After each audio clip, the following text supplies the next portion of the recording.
Hey y'all, welcome back to Ormsby Farm. I'm Casey. Happy St. Patrick's Day from the Ormsby Farm family. We today are making a St. Patty's Day treat, a keto-friendly mint-flavored sugar cookie.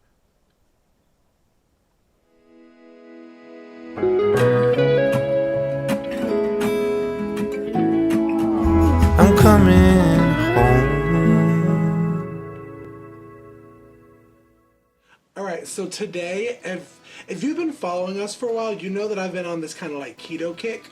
And so when I was preparing to do a St. Patty's Day video, I'm like, ain't nothing to do. You can't do no mint this or mint cookie or cake or because it's no good. And then I found this recipe that I'm so excited about.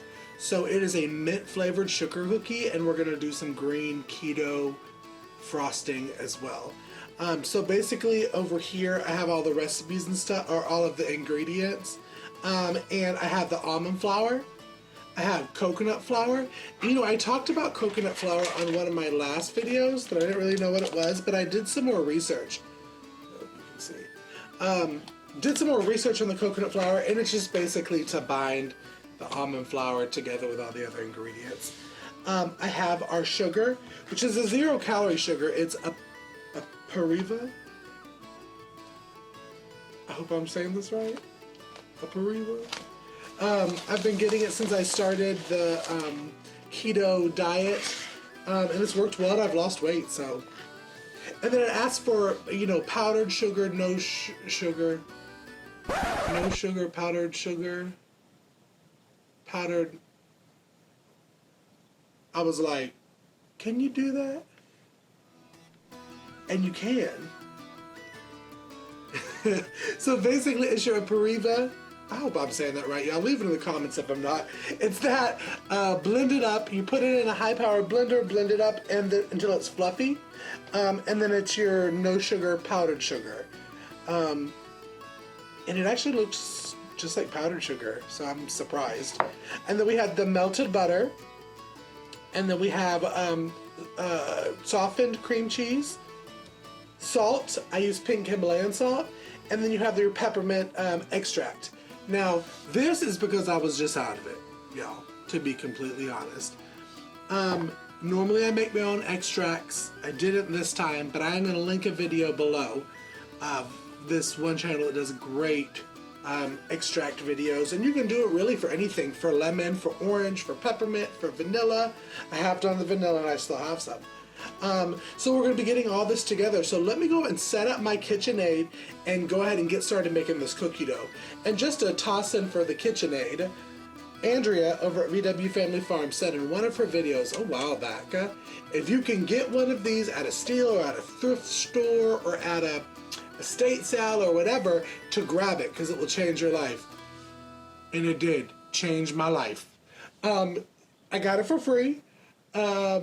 She's an oldie, but she's a goodie. Hers still working, hers still spinning, hers still KitchenAiding. It's been a long day, y'all. Let's get into this video. Alright, so I have everything set up, so don't worry about following the instructions on here because I'm going to leave the recipe in the description box. And it will also be on our website, ormsbyfarms.com. So basically it says to add all of the dry ingredients first. So that's going to be your almond flour. It's going to be your coconut flour. That's going to be your Pariva. And your powdered sugar. The no sugar powdered sugar. And it basically says to just whisk all of it together until it's combined. The one thing about this KitchenAid is because it's a little bit older, the handle doesn't go up and down. You know, this part to go, you know, but she still work. And it's a cranker up. And I'm going to try to move this one over so y'all can see it a little bit better. You want to start it on low so you don't kind of get powdered sugar like all over your place. That would probably be a start one. Isn't this cute? I found this when I was decorating. I don't even know if you can see it on the camera. We're going to let them sit there because this is my little lucky leprechauns because these cookies is magically delicious.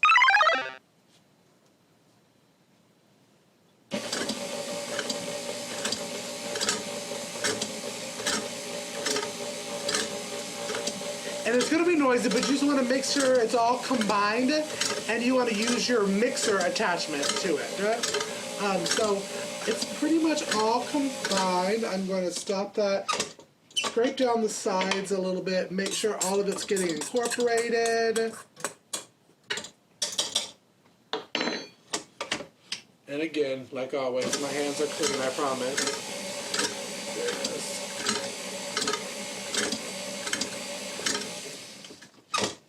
And then once it's all combined, you're going to take off the I'm going to put it to the side here.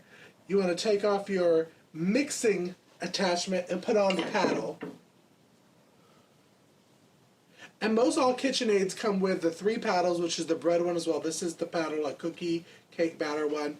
And then there's, I know mine that I got for the free, had the meat grinder on it too, so I was really lucky about that. And then you want to go ahead and add in the wets. So, I'm going to add in the softened cream cheese. That's one thing that I've loved about the keto is as much cheese as we can have. Like, I'm like, are you for real? Because I love cheese. Now, cheese doesn't always love me, but I love cheese. Love me some cheese. And I forgot to add in the salt, but it's 1/4 of a teaspoon, so I'm just going to kind of eyeball it. And then it's a teaspoon of the mint extract. I want them to be really St. Patrick's Day and magically delicious. So I'll add a little bit more. Oh my God, it smells so good. And then basically just beat all of that together. Start on low so it don't go crazy on you.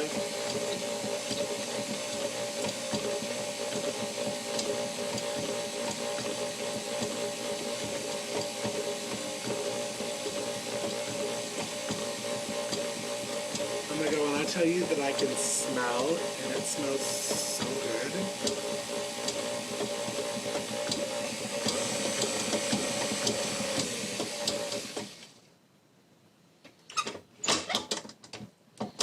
Now that it's all kind of mixed together, try to move all this stuff out of the way.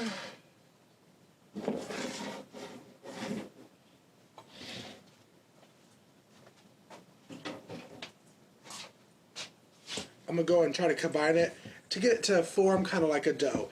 Because you have to remember, this is not regular flour. This is almond flour and coconut flour. But all you got to do is just get your hands dirty a little time. I'm going to show it on this side. I mean, it's going to all combine together. There ain't nothing to worry about. Ain't not a thing. You just got to combine her a little bit.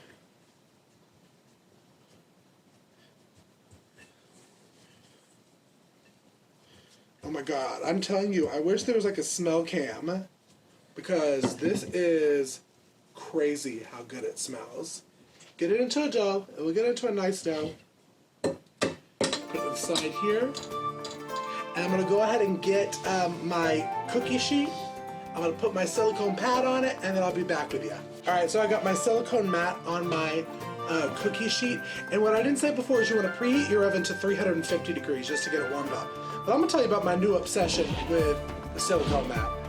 I can't remember where I learned it from. I think it was Sarah or Andrea at Living Traditions Homestead and VW Family Farm. But I'm addicted. I got it from Amazon, so I'll leave that link to that in the description box. Like, no stick at all. It's crazy. Crazy. So what you want to do now is just like regular cookie dough. You're going to get it to the size you want it. Roll it up into a ball. Make sure it gets all together. Roll it up into a ball. And press it aside. Now, I like a little bit of a puffy sugar cookie. If you wanted to, you could go ahead and press them down a little bit. It's a personal preference.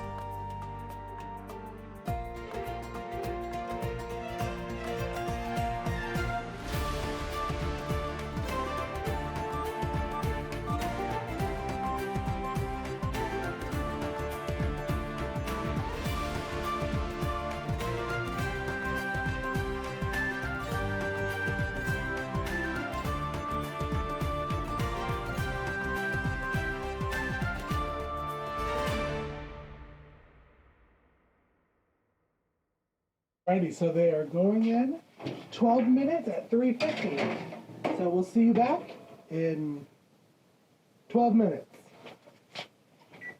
Alright, so once your keto cookies are out of the oven and cooling, you want them to cool first. That's where you want to start on the frosting. So don't worry about the measurements again. I'll leave it in the description box below. But you have your non-sugar powdered sugar. And then you have a tablespoon of milk. I use heavy cream because it's what? Keto friendly. A fourth of a teaspoon of your mint extract. And then the food coloring. I just like to give it a kind of a whirl. You'll see the color that it's going to be. And then I drip that right in there.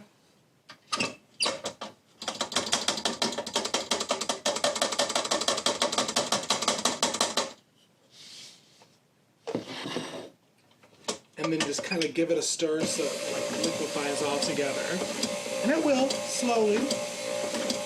If you need to, you can add a little bit more heavy cream in there to get a, depending on how thick you want it or how thin you want it.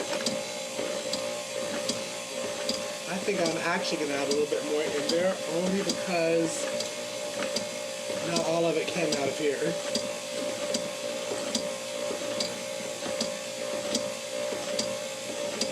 Scrape down your sides if you need it. Sometimes she don't want to always scrape down her sides.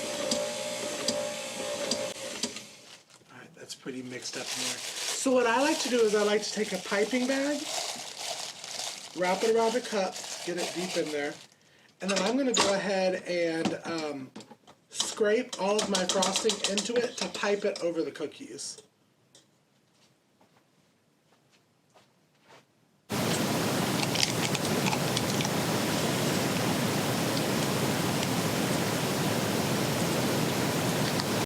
And let me just say, I use the same bowl because I don't like to wash so many dishes. And it already seems like when I cook, I have like 4 billion dishes that I'm doing. So that's why I kind of try to do it all. I'm a get her done kind of person. One bowl, one clean, done. So my cookies are cooled. I have it in my piping bag, squeezed down. I like to give it like 2 turns after that. And then I'm just going to snip off the end and drizzle it over the top. Make it pretty. So I'm going to move you over so you can see me do all of that kind of stuff. And then I'm going to drizzle it over.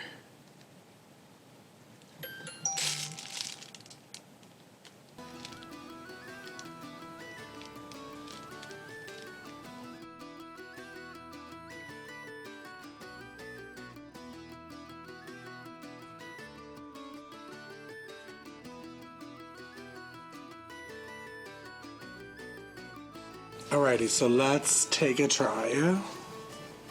They look pretty though.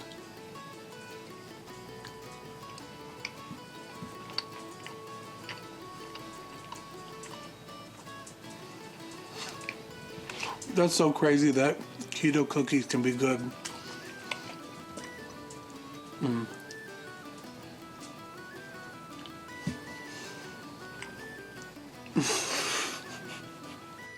Y'all, thank you so much for tuning into this video. You too can get this recipe at our website, ormsbyfarm.com, and you don't have to go to the end of a rainbow to find it, because they're magically delicious. I promise I'm going to stop doing that terrible accent. But if you're liking these videos from me, Mom, Brother Chris, and Tara, make sure to like and subscribe. Leave a comment below if you've tried it. I'd love to see you tagged in photos if you tried this recipe. Make sure you tune in every Monday, Wednesday, and Friday for our family vlog, and share it on social media. It really does help out our channel. And until next time, be blessed. Happy St. Patty's Day. I'm coming home.